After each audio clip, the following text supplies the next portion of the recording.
অষ্টম শ্রেণীর শিক্ষার্থীরা, আজকে তোমাদের অনুশীলনী 2.1-এর প্রথম পর্বে স্বাগতম। দেখো এখানে 1 নং প্রশ্নে কি বলা আছে।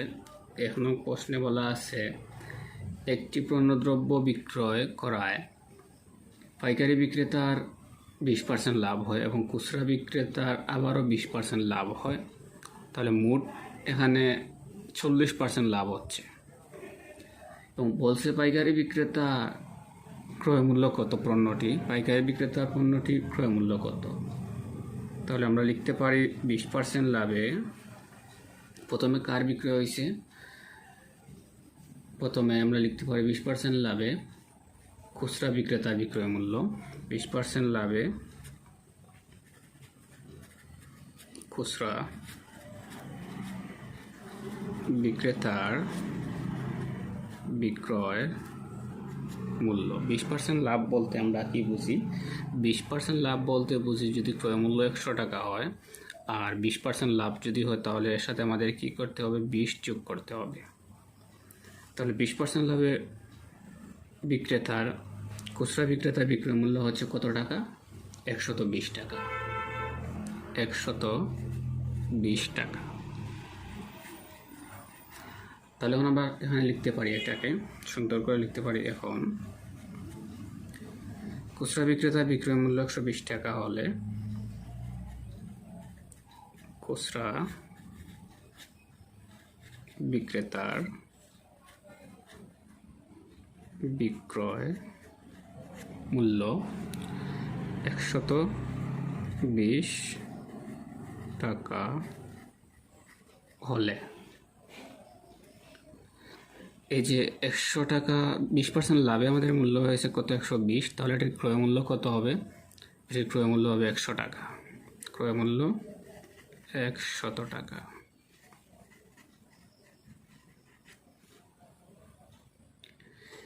এখন দেখো আমরা লিখতে পারি, সুতরাং খুচরা বিক্রেতার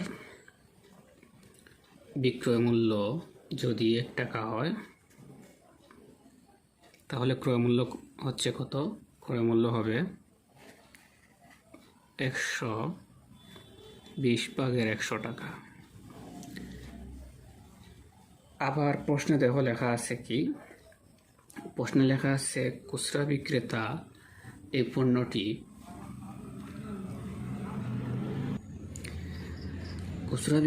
পণ্যটি কত টাকায় বিক্রয় করেছিল? খুচরা বিক্রেতা এই পণ্যটি বিক্রয় করেছিল 576 টাকা। তাহলে খুচরা বিক্রেতার বিক্রয় মূল্য 576 টাকা হলে ক্রয় মূল্য হবে, আমরা প্রথমে এই অংশটা লিখে নেব। এখানে 120 ভাগের 100 লিখে নিলাম। আমরা এই যে 576 লিখছি আমরা এটাকে এখানে দিয়ে দেব। তো চাইলে আমরা এখানে কাটাকুটি করতে পারি। তাহলে দেখো এখানে 1 0 আমরা কেটে দেব। আবার যদি কাটতে চাই তাহলে এখানে এটাকে কাটবো 2 দ্বারা, হবে 5। এটাকে কাটবো, হবে 6। এই 6 দ্বারা যদি আমরা একে ভাগ করি তাহলে ভাগফল কত হয়? 576কে যদি ভাগ করি, 576কে ভাগ করলে ভাগফল হচ্ছে 96। তোমরা ক্যালকুলেশন করতে পারো। এখন দেখো উপরে 5, এখানে উপরে আছে 96। এই দুটি সংখ্যা আমাদেরকে কী করতে হবে? গুণ করতে হবে। এই দুটি সংখ্যা গুণ করে দিলে আমরা পাচ্ছি এখানে কত? আমরা পাচ্ছি 480। এই দুটি সংখ্যা গুণ করে দিলে পাচ্ছি 480। তাহলে কি দাঁড়ালো? এখানে খুচরা বিক্রেতার ক্রয় মূল্য হচ্ছে 480 টাকা। আবারও দেখো, খুচরা বিক্রেতার বিক্রয় মূল্য যদি 120 টাকা হয়, ক্রয় মূল্য 100 টাকা। খুচরা বিক্রেতার বিক্রয় মূল্য 576 টাকা হলে ক্রয় মূল্য হচ্ছে 480 টাকা। ওকে, এখন আমরা আবারও লিখতে পারি, আবারও, ঠিক আছে, আবারও কি? 20% লাভে পাইকারি বিক্রেতার বিক্রয় মূল্য। 20% লাভে পাইকারি বিক্রেতার বিক্রয় মূল্য আরও, তো লিখতে পারি 20% লাভে পাইকারি বিক্রেতার বিক্রয় মূল্য 120 টাকা। তো 20% লাভ পাইকারি বিক্রেতার বিক্রয় মূল্য হচ্ছে 120 টাকা। আমরা এটাকে একটু নিচের দিকে নেব। ওকে, তো লিখতে পারি পাইকারি বিক্রেতার বিক্রয় মূল্য 120 টাকা হলে, সুতরাং পাইকারি বিক্রেতার বিক্রয় মূল্য 120 টাকা হলে ক্রয় মূল্য কত হবে? ক্রয় মূল্য 100 টাকা হবে। আমরা আগেই বলছি 20% লাভ, এর অর্থ বুঝবো আমরা 100-র সাথে কি করতে হবে? 20 যোগ করতে হবে। 10% লাভ, এর অর্থ হচ্ছে 100-এর সাথে কত যোগ করতে হবে? 10 যোগ করতে হবে। তাহলে ক্রয় মূল্য কত হচ্ছে? 100 টাকা। মানে ক্রয় মূল্য লিখতে হবে, ক্রয় মূল্য 100 টাকা। ঠিক আছে, আবারও লিখতে পারি। সুতরাং আমরা এদিকে একটু এদিকে নিয়ে আসবো। পাইকারি বিক্রেতার বিক্রয় মূল্য 1 টাকা হলে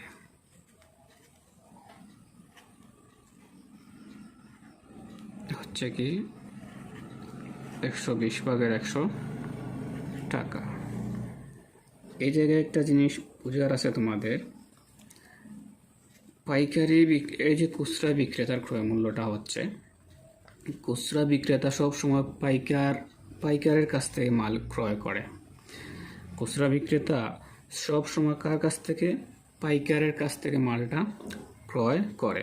তাহলে 480 টাকা দিয়ে খুচরা বিক্রেতা এই পাইকারের কাছ থেকে কিন্তু পণ্যটি ক্রয় করেছিল। 480 টাকা দিয়ে কি করছিল? পণ্যটি ক্রয় করছিল।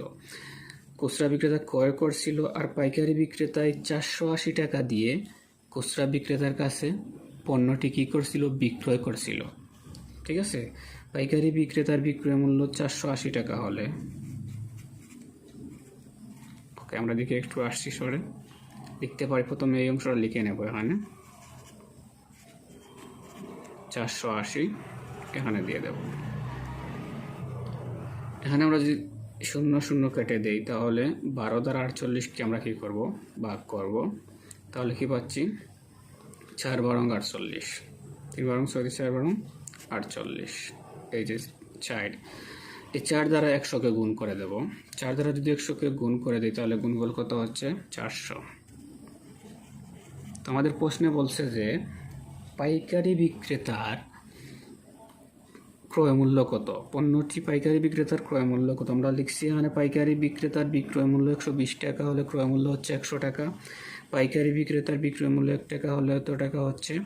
আর পাইকারি বিক্রেতার বিক্রয় মূল্য যদি 480 টাকা হয় তাহলে ক্রয় মূল্যটা হচ্ছে 20% লাভে তার ক্রয় মূল্যটা হচ্ছে কত? সে পাইকারি বিক্রেতা 20% লাভে বিক্রয় করেছিল, এর জন্য 80 টাকা লাভ হয়েছে। 20 টাকা, 4 × 20 = 80। আর ক্রয় করেছিল কত দিয়ে? 400 টাকা দিয়ে। তাহলে এটি হচ্ছে তোমাদের 1 নং প্রশ্নের উত্তর। ওকে, তোমাদের 2 নং প্রশ্নটি এখানে দেখো। 2 নং প্রশ্নটিতে বলছে যে, আমি এখানে বিক্রয়টা লিখে নিচ্ছি, মূল্য 5% লাভে বিক্রয় মূল্য। 2 নং প্রশ্নে বলছে একজন দোকানদার কিছু ডাল 2375 টাকায় বিক্রয় করায় তার 5% ক্ষতি হলো। তাহলে এটা ক্ষতি হলো ওই ডাল কত টাকায় বিক্রয় করলে তার 6% লাভ হতো? তাহলে আমরা জানি 5% ক্ষতি মানে 100 থেকে 5 টাকা কী করতে হবে? কর্তন করতে হবে, বিয়োগ দিতে হবে। তাহলে 5 বিয়োগ দিলে 100 থেকে 5 বিয়োগ দিলে আমরা পাচ্ছি কত? 95 টাকা। ঠিক আছে, 5% ক্ষতিতে। আবার যদি ওই ডাল 6% লাভে বিক্রয় করা হয় তাহলে তার কত টাকা লাভ হতো? তাহলে আমরা আবারও লিখতে পারি 6% লাভে, এখানে 6% লাভে বিক্রয় মূল্য। এই দুটি মূল্য আমরা কী করব? প্রথমে চিহ্নিত করব। তাহলে হচ্ছে কত? 106 টাকা। এখন আমরা অতি সহজে এই অঙ্কটি সমাধান করতে পারি। ক্ষতিতে বিক্রয় মূল্য 195 টাকা হলে লাভের বিক্রয় মূল্য হচ্ছে কত? 106 টাকা। তো লিখতে পারি, সুতরাং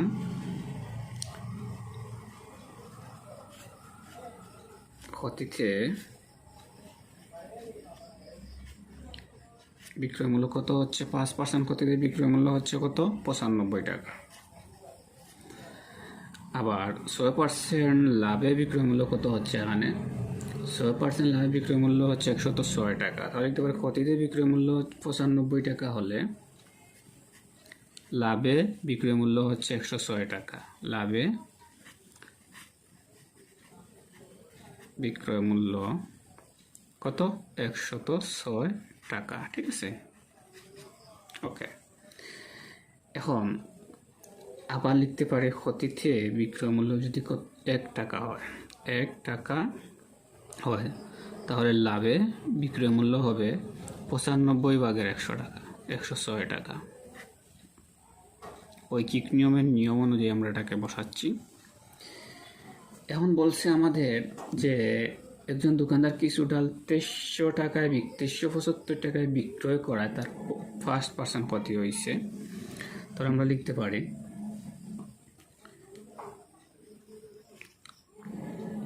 ক্ষতিতে বিক্রয় মূল্য যদি 2375 টাকা হয়, দুটি শূন্য দেওয়া আছে দশমিক দিয়ে, আমরা দশমিক দিয়ে দুটি শূন্য দিয়ে দেব। প্রথমে এই অংশটা বসাবো, এখানে এই অংশের কোনো কাজ নেই, এখানে 95, আর এই যে 2375 এটাকে আমরা এই জায়গায় নিয়ে নেব। এই যে দশমিক দিয়ে দুইটি শূন্য আছে, দিলে দিতে পারো, না দিলেও কোনো সমস্যা নেই।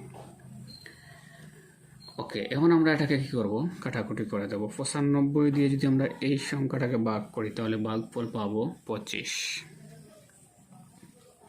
এখন এই দুটি সংখ্যা একসাথে গুণ করে দেব। তাহলে এই দুটি সংখ্যা যদি আমরা একসাথে গুণ করি তাহলে গুণফল হচ্ছে গিয়ে 2650। ওকে, তাহলে আমরা কি পেলাম দেখো, বলছে ক্ষতিতে বিক্রয় মূল্য 95 হলে লাভে বিক্রয় মূল্য হচ্ছে 106 টাকা। ক্ষতিতে বিক্রয় মূল্য 1 টাকা হলে লাভে বিক্রয় মূল্য হচ্ছে 95/106 টাকা। ক্ষতিতে বিক্রয় মূল্য 2375 টাকা হলে কত পার্সেন্ট 5% ক্ষতিতে, আর 6% লাভ করতে হলে এটাকে কি করতে হবে, কত টাকা বিক্রয় করতে হবে 2650 টাকায় বিক্রয় করতে হবে। তাহলে আমরা লিখতে পারি সুতরাং ওই ডাল 2650 টাকা বিক্রয় করলে 6% লাভ হবে, বা 6% লাভ হতো, 6% লাভ হবে অথবা হতো। এটি হচ্ছে তোমাদের আনসার।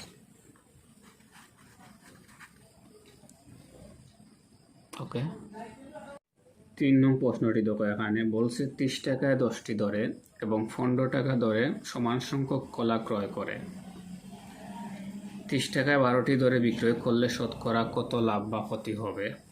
তাহলে আমরা এখানে দুটি অংশ পাচ্ছি, একটি পাচ্ছি 30 টাকা দিয়ে 10টি কলা ক্রয় করছে, আর অন্যটিতে পাচ্ছি 15 টাকা দিয়ে, আবার পাচ্ছি কি 30 টাকা দিয়ে আরও 15টি কলা ক্রয় করছে। তো মোট কলা ক্রয় করেছিল 25টি, এটা মনে রাখতে হবে।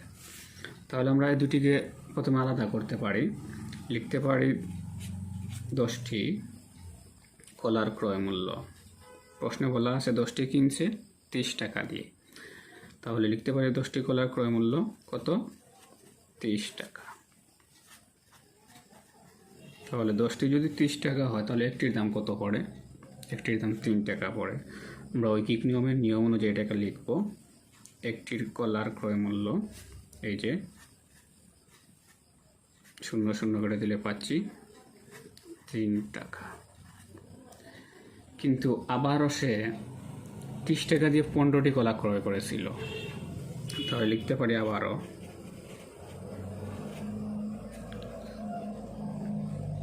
15টি কলার ক্রয় মূল্য কত 30 টাকা। বিষয়টা হচ্ছে এরকম, সে একটি দোকান থেকে মনে করো একটি দোকান থেকে গিয়ে 30 টাকা দিয়ে 10টি কলা ক্রয় করছে, সে অন্য একটি দোকানে গিয়েছে 30 টাকা দিয়ে 15টি কলা ক্রয় করছে। এইরকম এই জায়গায় আমরা একটি কলার দাম বের করতে পারছি 3 টাকা, এই জায়গায় আমরা একটি কলার দাম বের করব সেম একইভাবে। তাহলে 30কে যদি আমরা 15 দ্বারা ভাগ করি তাহলে কি পাচ্ছি 2 টাকা। একটি কলার দাম 2 টাকা। তাহলে মোট কলাটা আমরা এখন কাউন্ট করব। একটি কিনছে 3 টাকা দিয়ে, একটি কিনছে 2 টাকা দিয়ে, তাহলে 2টি কলা, মোট 2টি কলা। এই 2টি কলার দাম কত হচ্ছে 5 টাকা। ওকে, তাহলে আমরা লিখতে পারি সুতরাং 2টি কলার কি ক্রয় মূল্য, ক্রয় মূল্য কত 5 টাকা। এটা চাইলে তোমরা যোগ এখানে দেখে দিতে পারো অথবা লিখতে পারো, কোনো সমস্যা নেই।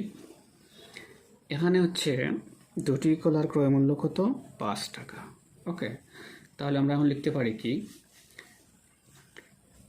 সুতরাং বিক্রি করছিল কয়টি কলা, বিক্রি করছিল 12টি কলা। 30 টাকায় 12টি করে বিক্রি করছে। তাহলে আমরা এখানে লিখতে পারি সেম এবার লিখব 12টি কলার বিক্রয় মূল্য কত 30 টাকা। 30 টাকা, 12টি কলার বিক্রয় মূল্য 30 টাকা। সেই মৌখিক নিয়ম অনুযায়ী আবার লিখতে পারি একটি কলার বিক্রয় মূল্য। এটা কাটাকুটি না করবো না, এটা যেভাবে সেভাবে থাকবে। এখন কি বলছে এখানে যে একটি কলার ক্রয় মূল্যটাকে হচ্ছে, এখন আমরা লিখব 2টি কলা। আমরা যে 2টি কলা কিনছিলাম, 2টি কলার ক্রয় মূল্য পড়েছিল কত টাকা 5 টাকা। আমরা সেই এখানে 2টি কলা বসিয়ে দেখি আমাদের 2টি কলার বিক্রয় মূল্য কত দাঁড়ায়। তাহলে আমাদের 2টি কলার বিক্রয় মূল্য দাঁড়াচ্ছে, এটা লিখ প্রথমে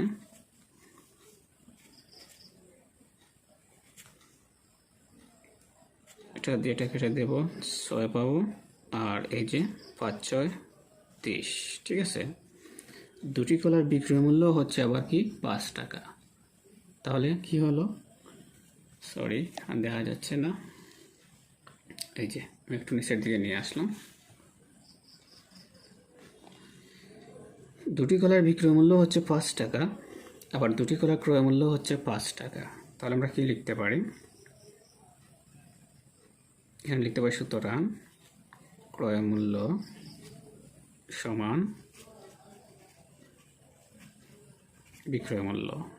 তাহলে বুঝতেই পারছো কি হচ্ছে, এখানে লাভ বা ক্ষতি কিছুই নেই। আমরা কি লিখতে পারি, এখানে আমরা উত্তরে লিখতে পারি লাভ বা ক্ষতি কিছুই নেই। দেখো আমি আবার তোমাদের এটা দেখাচ্ছি যে আমরা প্রথমে 2টি কলা কি বের করছি, এখানে 2টি কলার বিক্রয় মূল্য বের করছি। কিভাবে, একটি কলার ক্রয় মূল্য পড়ছে 3 টাকা, অন্যটি কলার ক্রয় মূল্য পড়ছে 2 টাকা। এই 2টি কলা আমরা একসাথে যোগ করব, যোগ করে 2টি কলার ক্রয় মূল্য কি 5 টাকা। আবার 12টি কলার বিক্রয় মূল্য হচ্ছে 30 টাকা, একটি কলার বিক্রয় মূল্য হচ্ছে 12 ভাগের 30 টাকা, 2টি কলার বিক্রয় মূল্য হচ্ছে, এভাবে কাটাকুটি করে যা পাচ্ছি তা। প্রথমে 2 দ্বারা 12কে ভাগ করব, 2 দিয়ে এখানে, তাহলে পাচ্ছি 6, 6 দ্বারা 30কে ভাগ করছি, পাইছি কত 5। তাহলে ক্রয় মূল্য সমান বিক্রয় মূল্য, উত্তর লাভ বা ক্ষতি কিছুই নেই। ওকে, আজ পর্যন্ত, আল্লাহ হাফিজ। তোমাদের দ্বিতীয় পর্বে দেখা হবে আবারও, তোমাদের আরও 3 4টি অঙ্ক নিয়ে। ওকে।